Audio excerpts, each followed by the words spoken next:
There is this incredible energy when you're running a long race, like a marathon, right? And you hit those miles where the crowds are just roaring. Oh, yeah. People handing you water, holding up signs. Yeah, You feel totally invincible. exactly. You are basically running on their adrenaline, as much as your own. Right. It is this very visible, tangible support system. But okay, imagine hitting mile 20, like the infamous wall, and suddenly you turn a corner and the streets are just completely empty. The cheering just stops. It stops. And worse, the few people who are actually there start, like, booing you. Yeah, that is rough. Right.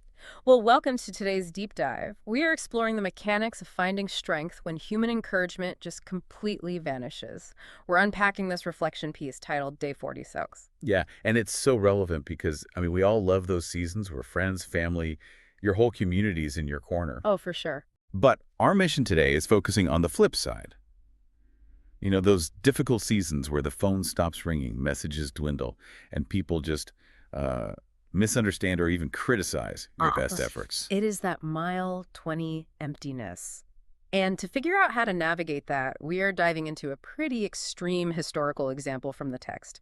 It's the story of David returning to a city called Ziklag. Yeah, it is basically a worst-case scenario. Yeah. David gets back to find the city is completely destroyed. Just gone. A con. Yeah. All their families have been taken captive, and to make it infinitely heavier, his own faithful men. The guys have been in the trenches with him. Yeah. Exactly. Those same guys are so distressed by the loss that they actually start talking about stoning him. Wow. I mean, if I'm David here, my first instinct is to either argue back or just totally collapse. He lost his family too. Right, right. So, like, it's easy to keep moving with the cheering section, but how does the text suggest David handled this sudden, total absence of support without just shutting down? Well, what is fascinating is what he doesn't do.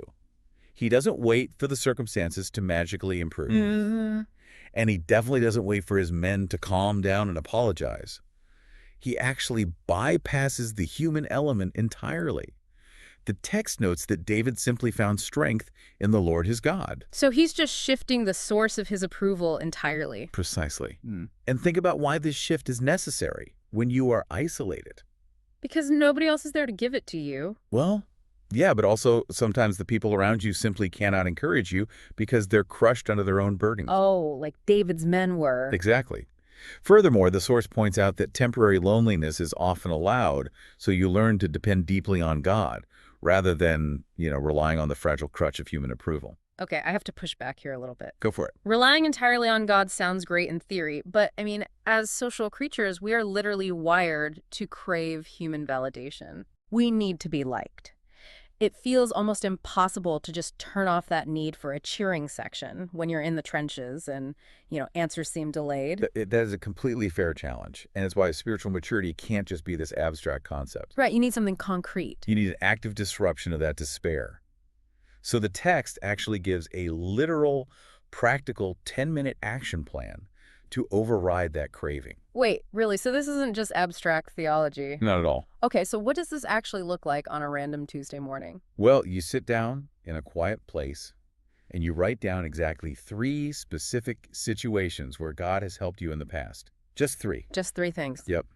Then you read them aloud, you thank him for those moments, and you consciously let that past faithfulness fuel your trust for your present lonely situation. The read them aloud part really stands out to me. There is something so different about actually speaking it rather than just thinking it in your head. Oh, absolutely. When you read it aloud, you aren't just remembering. You're forcing your brain to process auditory evidence of past success. That's so interesting. Yeah, it biologically interrupts the spiral of anxiety. In fact, there's a core quote from our reading that puts it perfectly. It says, "When you remember God's faithfulness, discouragement loses its power." Discouragement loses its power. I love that. And if you apply that to your own life, building this habit is essentially armor. It really is. It protects you from that exhausting treadmill of seeking constant approval. Right. It ensures that you measure your value by an unchanging love rather than the fluctuating number of people applauding you. Because, I mean, if you are only running for the cheers, you're going to stop the second the streets are empty. But learning to run in the silence, well, that's the whole point. That is the ultimate takeaway here. So we want to leave you with this provocative thought to ponder today. If our deepest, most unshakable resilience can only be forged in our loneliest moments, well, how might the isolation you are trying so hard to escape right now actually be the exact training ground required for your future purpose.